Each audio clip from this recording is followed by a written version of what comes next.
How to make పల్లీ చట్నీ ఎలా చేయాలో చూసేద్దామా?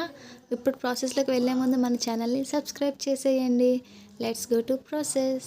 ఫస్ట్ అయితే మనం స్టవ్ ఆన్ చేసుకొని కడాయి పెట్టుకొని కడాయి మంచిగా హీట్ అవ్వాలి. కడాయి మంచిగా హీట్ అయిన తర్వాత మనం శనగపలుకులు వేసుకొని మంచిగా ఫ్రై చేయాలి. ఇవి శనగపలుకులు అంటారు, అలాగే పల్లీలు కూడా అంటారు. సో పల్లీలన్నీ మనకి మంచి కలర్ వచ్చినంత వరకు ఫ్రై చేసుకోవాలి. ఇప్పుడు అదే కళాయిలోని మీరు ఒక 2 టేబుల్ స్పూన్ వరకు ఆయిల్ అయితే వేసుకోండి. ఆయిల్ అయితే మనకి కొంచెం బాగా హీట్ అవ్వాలి. ఆయిల్ హీట్ అయిన తర్వాత చితక పెట్టుకున్న వెల్లుల్లిపాయలు కూడా వేసుకోండి. ఆ తర్వాత ఒక ఎండుమిర్చి, అలాగే కాస్త జీలకర్ర, ఇంకా కరివేపాకు కూడా వేసుకొని ఇదంతా మంచిగా ఫ్రై చేసుకోవాలి. ఇప్పుడు దీంట్లోని మనం పచ్చిమిర్చి కూడా యాడ్ చేసుకోవాలి. పచ్చిమిర్చి మీరు ముందే యాడ్ చేసుకోండి. నేను కొంచెం మర్చిపోవడం వల్ల పచ్చిమిర్చి లాస్ట్లో వేశాను.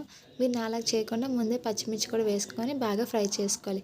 ఇప్పుడు ఇందాక మనం వేపి పెట్టుకున్న శనగ పలుకులు కూడా వేసుకోండి. అలాగే ఒక చిన్న చింతపండు కూడా వేసుకొని మనం తాలింపు కూడా ఉంది కదా, ఆ తాలింపు అలాగే ఉప్పు కూడా వేసుకొని కొంచెం వాటర్ కూడా వేసుకొని ఇదంతా బాగా మిక్సీ పట్టాలి. అందులోని గిరగిర తిరిగి మిక్సీలోని ఇలా మంచిగా మిక్సీ పట్టుకున్న తర్వాత మనకి చట్నీ అనేది ఇలా మంచిగా ప్రిపేర్ అయిపోతుంది.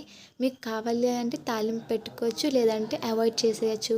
నేనైతే ఈసారి తాలింపు పెట్టలేదు, జస్ట్ నార్మల్గా ఇంకా గిన్నెలోకి అయితే సర్వ్ చేసేస్తున్నాను. ఒక మంచి బౌల్ తీసుకుని ఆ బౌల్లోకి చట్నీ సర్వ్ చేసుకుంటే అయిపోయింది. మీకు కావాలంటే తాలింపు కూడా పెట్టుకోవచ్చు. మీకు కానీ ఈ వీడియో నచ్చితే మాత్రం, మీకు ఏమైనా యూజ్ అయితే మాత్రం మన ఛానల్కి అయితే సబ్స్క్రైబ్ చేసి మంచిగా సపోర్ట్ కూడా చేసేయండి.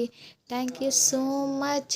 అండ్ ఇక్కడ నేనైతే ఇంట్లో ఇడ్లీ అయితే చేశారు. సో ఆ ఇడ్లీలో చట్నీ వేసి మంచిగా సర్వ్ చేస్తున్నాను.